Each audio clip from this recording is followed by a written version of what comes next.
श्री स्वामी समर्थ. डॉक्टरांनी हात टेकले, औषधांनी काम करणं थांबलं आणि सगळ्यांना वाटलं आता काहीच शक्य नाही.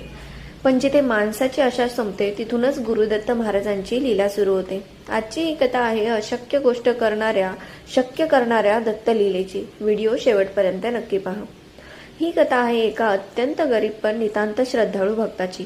घरात दारिद्र्य, मनात दुःख आणि त्यावर कडी म्हणजे त्याच्या एकुलत्या एक मुलाला गंभीर आजार. डॉक्टरांनी स्पष्टपणे सांगितलं की आता औषधांचा उपयोग नाही, काही चमत्कार झाला तरच जीव वाचेल. त्याच्या वडिलांच्या डोळ्यांसमोर अंधार दाटून आला. रात्रंदिवस अश्रू, मनात एकच प्रश्न, तेव्हा माझं काय चुकलं? पण त्या भक्ताने गुरुदत्त महाराजांवरची श्रद्धा सोडली नाही. तो रोज एकच मंत्र म्हणायचा, दिगंबरा दिगंबरा श्रीपाद वल्लभ दिगंबरा. ना उपवासाची ताकद, ना मोठी पूजा, फक्त निरपेक्ष श्रद्धा. एका रात्री स्वप्नात त्या भक्ताला एक तेजस्वी योगी दर्शन देतात आणि ते म्हणतात, घाबरू नकोस, तुझी श्रद्धा खरी आहे ना? उद्या सूर्योदयापूर्वी औदुंबर वृक्षाखाली जा. सकाळी उठताच तो भक्त धावतच गेला. मनात भीती पण डोळ्यात आशा होती.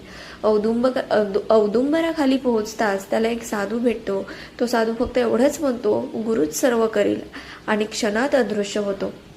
त्या भक्ताने घरी परत येऊन मुलाच्या कपाळावर औदुंबराची पानं ठेवली आणि मंत्रजप सुरू केला. आणि ज्या मुलाने डोळे उघडले नव्हते तो हळूहळू हालचाल करू लागला. डॉक्टरही चकित झाले. रिपोर्ट्स बदलले आणि काही दिवसांत तो मुलगा पूर्णपणे झाला. अशक्य ही गोष्ट शक्य झाली, कारण ती होती गुरुदत्तांची लीला. गुरुदत्त महाराज आपली परीक्षा घेतात पण कधीही सोडत नाहीत. ते पाहतात आपली श्रद्धा खरी आहे का, आपण शेवटपर्यंत त्यांच्यावर विश्वास ठेवतो का. जिथे अहंकार संपतो तिथेच दत्तकृपा सुरू होते. आजही तुमच्या आयुष्यात रोग असेल, कर्ज असेल, विवाह अडथळा असेल, मानसिक त्रास असेल, तर एकच गोष्ट, गुरुदत्त महाराजांना शरण जा, कारण अशक्य गोष्ट शक्य करणारा एकच गुरु आहे. श्री गुरुदेव दत्त. श्री स्वामी समर्थ.